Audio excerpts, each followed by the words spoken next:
Hey everybody, welcome to the briefing room. My BBC's Devin Dwyer in Washington with our senior Pennsylvania Avenue producer Justin Fischel on this Wednesday. A lot to cover today, from the Supreme Court to the White House, the president out of town. But let's start with the report everybody's waiting for here in Washington. We know a lot of Americans on both sides of the political aisle waiting to hear about this as well. Robert Mueller's report, all signs, Justin, indicate that he is very close to wrapping up. Yeah. In any day now, we expect it to be finished.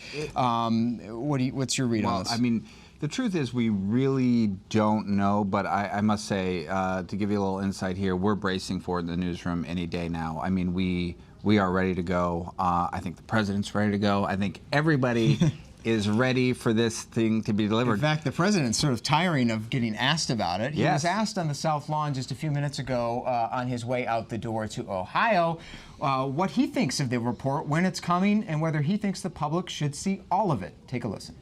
Mr. President, does the American public have a right to see the Mueller report? I don't mind. I mean, frankly, I told the House, if you want, let them see it. Again, I say, a deputy, because of the fact that the Attorney General didn't have the courage to do it himself, a deputy that's appointed appoints another man to write a report. The president pretty confident. I think he wants people to see it. Suggests he's feeling pretty good about what's going to be in there. Right, but the trick is, see, Bill Barr, his attorney general, is going to be the one who decides in the beginning what Congress is going to see and perhaps what everybody else is going to see. So this is a comment that could come back to him. We could say, hey, if there's ever a fight about it down the road, say, Mr. President, you said you wanted people to see it. It'll be interesting to see what his attorney general says about it. The attorney general, remembers, writing a summary of it, sending it to Congress, and then from there, we're not sure who's going to see it. All right, so we await that. The president's awaiting it. He wants you to be able to see it. But meanwhile, he's out on the road. He's talking about the economy today, and in fact, shining a spotlight, one of his favorite activities, shining a spotlight on manufacturing jobs. He's in Lima, Ohio. That is where the only remaining tank production plant in America is. You see the tanks behind him there on stage. Lima, Ohio, in the western part of the state, almost to Illinois. Storied history, Justin. You are a student of tanks, used to cover the Pentagon. They made tanks there since World War II.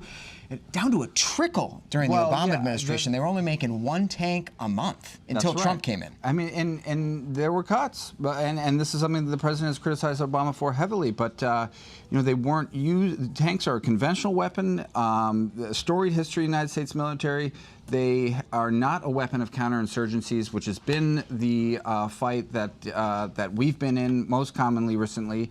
And so, frankly, it did go down to a trickle. And now the president says General Dynamics, which makes the tanks there in Lima, Ohio, says they're making 34 tanks a month. So the president celebrating that fact today. But it brought many of us here in the newsroom to be asking, do we still need tanks anymore? And that's what the question we want to put to Mike O'Hanlon. He's a senior fellow at Brookings Institution, joins us now, also a military defense analyst. Mike, great to see you. So how do you answer that question? We still need these tanks rolling off the line?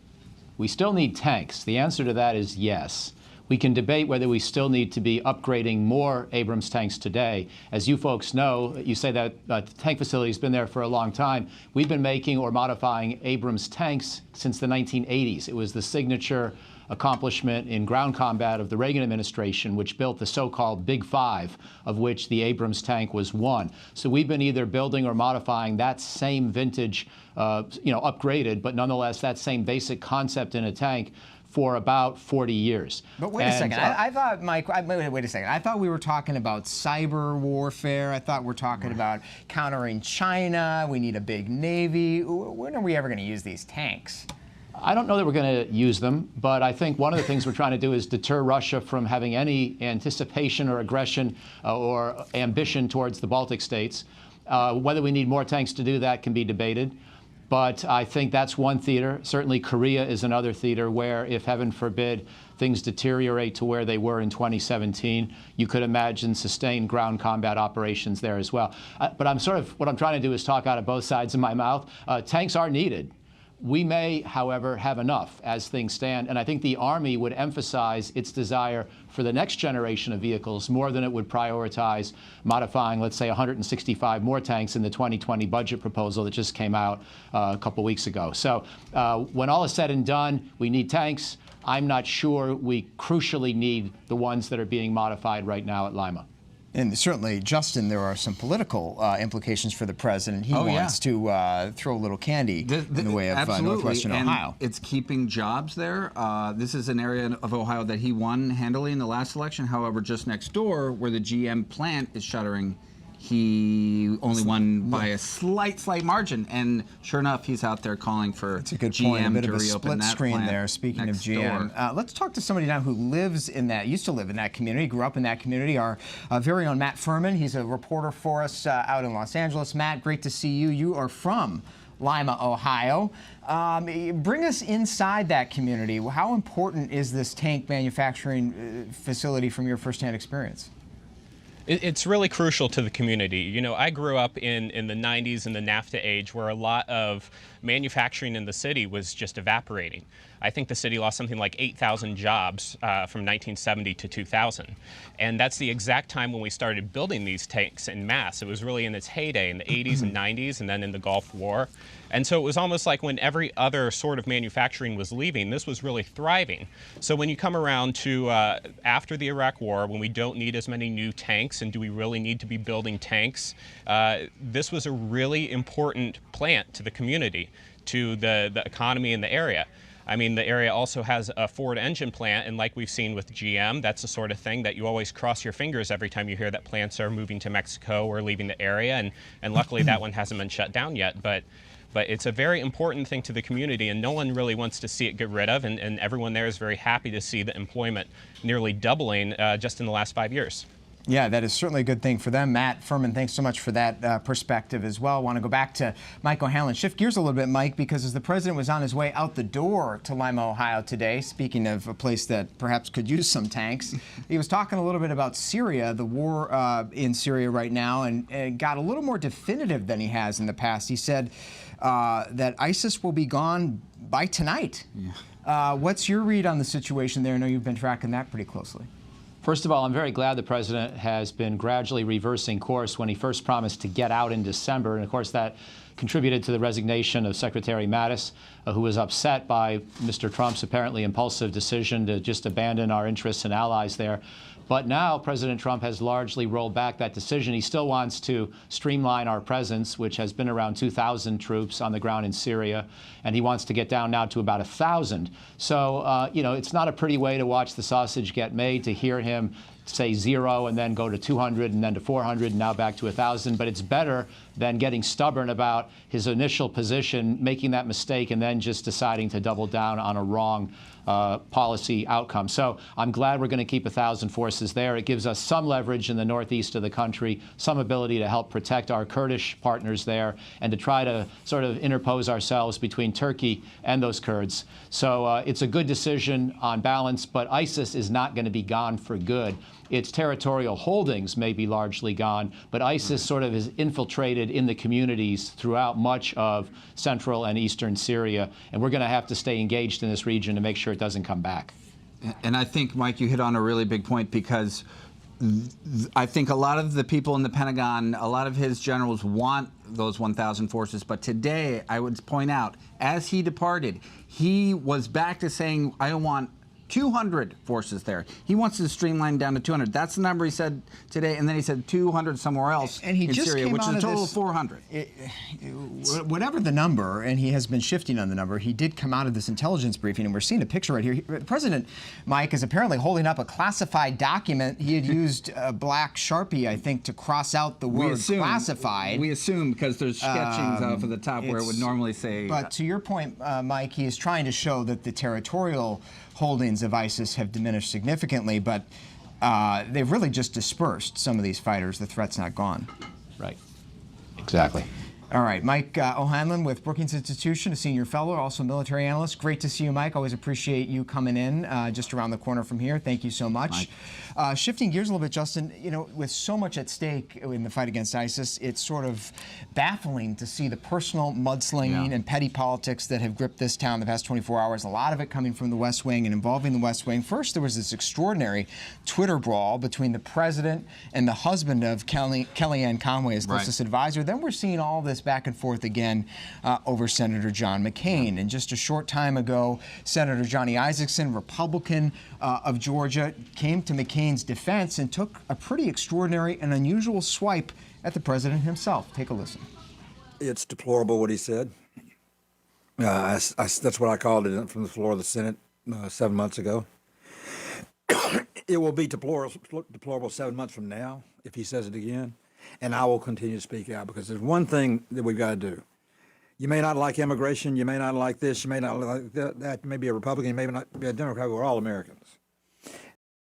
So it's not something we see from Johnny Isakson, who's very much of the mind of Mitch McConnell. They don't really attack the president, but the fact that he did this is telling. The McCain attacks continue to resonate with many mainline Republicans. Right. These are not hard statements for many of these Republican senators to think, but to say they're difficult, because you're putting your neck on the line with the president. You're risking that relationship with the president, and the president seems to revel in that control he has, that sort of mind control, that message control he has. He's daring people in his own party to come out and say, defy me on this, and I'll mark your name down. And it's not clear much of the country is paying attention to these petty squabbles. I mean, you go out there, talk to my family in Minnesota, they're not paying attention to what the president's saying about George Conway or even really John McCain. You're a parent, though. Yes. One of the issues that we talk a lot about here when we see this squabbling on Twitter on both sides is the impact it's having on young people. We know the First Lady has taken up this cause, and I want to bring into the conversation now Kathy Slatingen. She's a parenting consultant and president of Priceless Parenting based in Seattle, was also someone who followed First Lady Melania Trump's recent visit to the area to promote positive behavior on social media. So a very timely topic. Kathy, great to see you. So we're talking here, we may tune this out as adults, but this kind of stuff doesn't go unnoticed by kids. Right. They absolutely do notice what adults are doing, and it's a perfect opportunity for us to have some conversations with our kids about what's going on in real life and what we feel about it. So, you know, we've seen so much of this on both sides, and you and I were speaking before the show about the Conway incident with President Trump and John McCain and the whole like, but, you know, what impact does that have? Does it have an impact in the work that you do there, consulting with parents about social media use on kids? Are they picking up any of this, petty banter between our elected officials? Well, some kids certainly are noticing. It is a way for us to have a conversation about our kids about what we expect from them, because a lot of what we're seeing our elected officials do on social media are things that our kids are going to get in trouble at school if they do the same kind of thing. So they're not allowed to, like, name calling and bullying and saying, you know, all these bad things about other kids. It's just inappropriate. And so one way parents can use that if their kids are bringing it up is to discuss it and say, yeah, adults are doing this, and yeah, we don't agree with it. You know, it's funny, Kathy. I have kids. They're very attuned to the rhetoric being used because they watch the news at night with us, and I worry that not so much that they're going to pick up on it, because from those people on social media, they know it's wrong. But I worry that they're going to pick it up from other adults who are influenced by these world leaders. I mean, is that a problem? That the kids will pick it up from other adults? That the kids are being influenced by their parents and other people who are being influenced by the president. Yeah, that's certainly a concern. And it goes back to, I guess, what kind of people we want to be and how we want to treat each other. And I think with the current significant issues our world is facing, we need to be raising the bar on how we communicate with each other and how we accept and listen to each other. And name calling definitely is not the way we want to be going. And so, yes, kids can pick up on it, and sometimes and they do the same kinds of things sometimes when they're playing their games or on social media, and it's hurtful and not helpful. And Kathy, before we let you go, the First Lady was just in your community just a couple of weeks ago talking about the perils of social media, bullying, if you will, and you were closely following that, involved in some of those conversations. Was her appearance helpful? Do you think her initiative is shining a good spotlight on this? I think any spotlight we can shine on treating other people with respect and not bullying is great. I don't know, she kind of flew in and out of here, got to see Microsoft, got to see some of the parental controls and some of the new things that are available for parents. So that's helpful. It's always helpful to have the conversation, for sure. Have those conversations. Good advice. Kathy Slatingen, a parenting consultant, president of Priceless Parenting, based in Seattle. Thanks so much for your time. Great to hear your perspective and appreciate you. Thanks, Kathy. Thanks for having me. Take care. Well, now we, back here in Washington, turn to the Supreme Court and welcome in one of our guests with us today, Samara Freemark of American Public Media. She is a senior producer with the podcast In the Dark, which was tracking one of the significant cases that was before the Supreme Court today, Samara, focusing on racial bias in the criminal justice system. An incredible case. Justin and I were talking about it this morning. This is the case of Curtis Flowers, who is a 48-year-old Mississippi man on death row, been there for 22 years. And he alleges that in the count them, 6 times he's been tried for the same quadruple murder in 1996, he faced what he calls racially biased juries because of, in his words, the prosecutor, Doug Evans, was involved in some discriminatory behavior in picking those jurors. You were in the courtroom today at the Supreme Court. How were the justices responding to his argument of racial bias? Well, you know, it can be hard to tell what the justices are thinking. You don't want to predict too much based on their questions, but I think it's safe to say that they seemed pretty troubled by the history of this prosecutor. So, as you mentioned, this is a case that has had not just one trial, it's had 6, and over the course of those 6 trials, which is unprecedented. As far as we can tell, this stuff isn't tracked, I should say, but yes, this is not common to have this many trials for the same crime, same prosecutor, same defendant. So over the course of these trials, the prosecutor, Doug Evans, has been caught committing all kinds of prosecutorial misconduct, including striking black jurors because they're black, which is unconstitutional. He's actually been caught for it in 2 previous trials. And I think you could tell from the questions today at the court that many of the justices were just deeply troubled by this. Including potentially Justice Clarence Thomas, who we should note, just as an aside, asked his first question in the courtroom in 3 years, someone who is famous for being silent. That's remarkable. An indication of the significance of the case. I do want to bring in our Supreme Court analyst, Kate Shaw, for a little bit more in this conversation, because as Samara was just mentioning, Kate, at issue here is the jury selection process in criminal trials and the use of these techniques called peremptory challenges, which allow both lawyers on either side in a case to strike jurors for any reason. Help us understand a little bit more about that process and how it may be prone to abuse. Sure. So, right, either side of a case has the opportunity to remove jurors without explaining why, right? So that's called a peremptory challenge. And only if the other side raises an objection to the challenge do you have to put forth your reasons. So if the other side says, hey, you've now struck 3 prospective jurors, all are black. Why did you strike them? Then the side that made the strikes has to come forward with an explanation, and it needs to be a race-neutral explanation.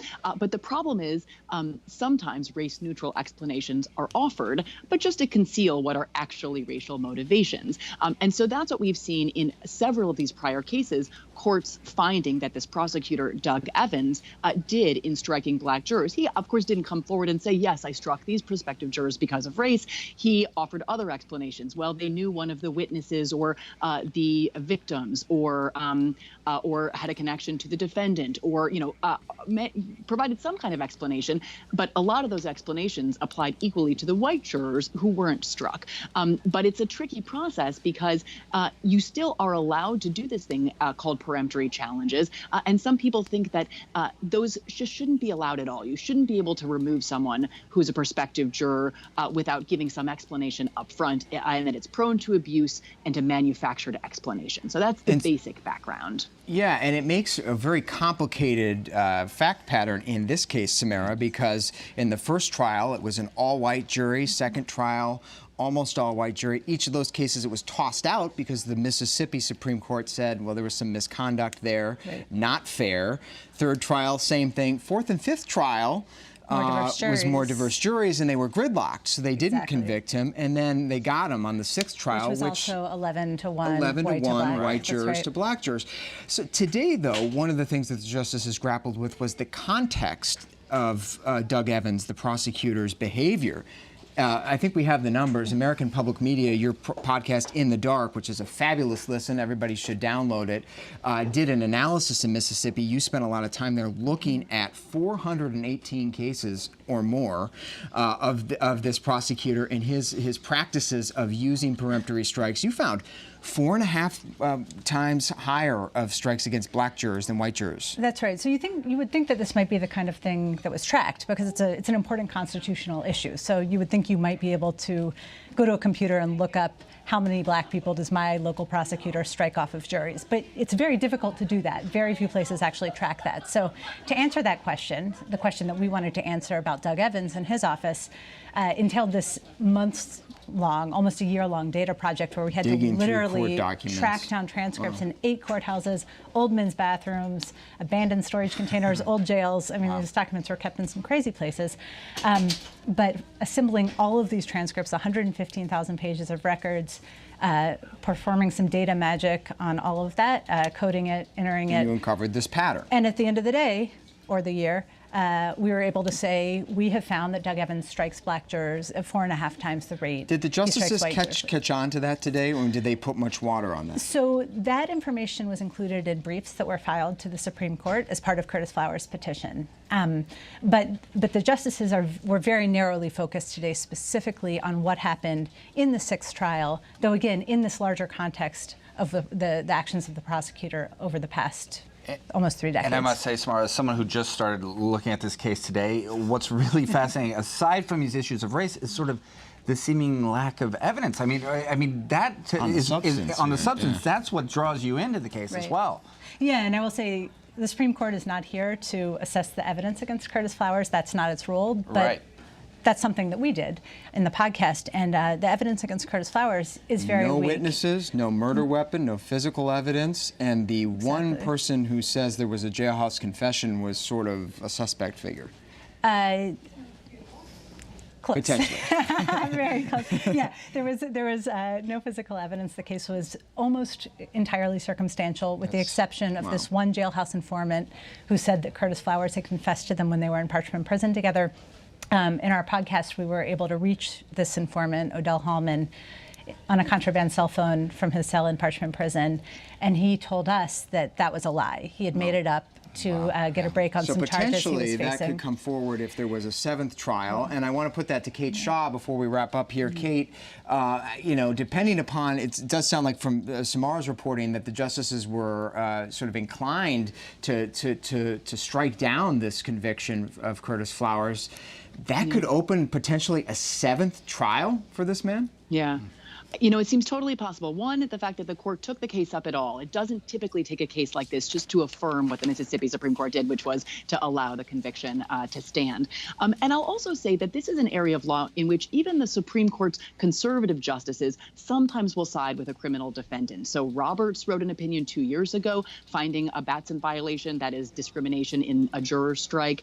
Alito wrote an opinion in 2008 also throwing out a conviction because there had been racial bias in removing jurors. So this is a case where you might not even see, a 5-4 outcome, but it seems at least conceivable that you might have, 6, 7, or 8 votes in favor of sending the case back for yet a 7th trial. And I will say, I would be very surprised if the state of Mississippi allows Evans to go forward again as the prosecutor, because despite being reversed time and time again, he previously had been given the opportunity to retry the case.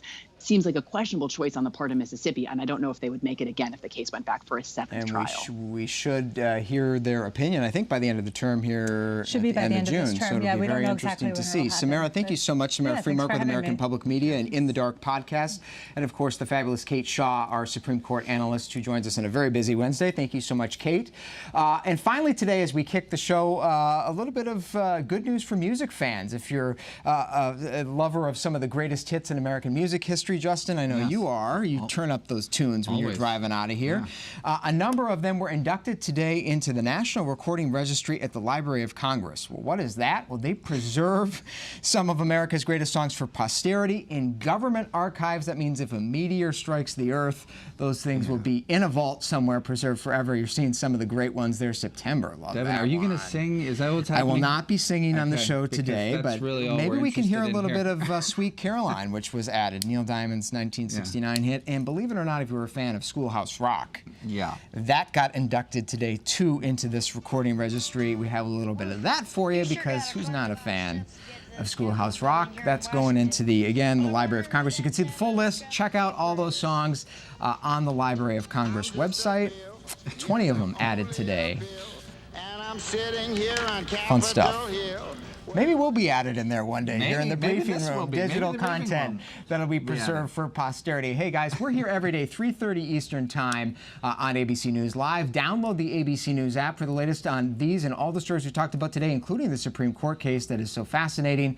I hope you'll be back here with us tomorrow. For Justin Fischel, I'm Devin Dwyer. We'll see you next time. Sure gotta climb a lot of steps to get to this Capitol building here in Washington. Well, I wonder who that sad little scrap of paper is.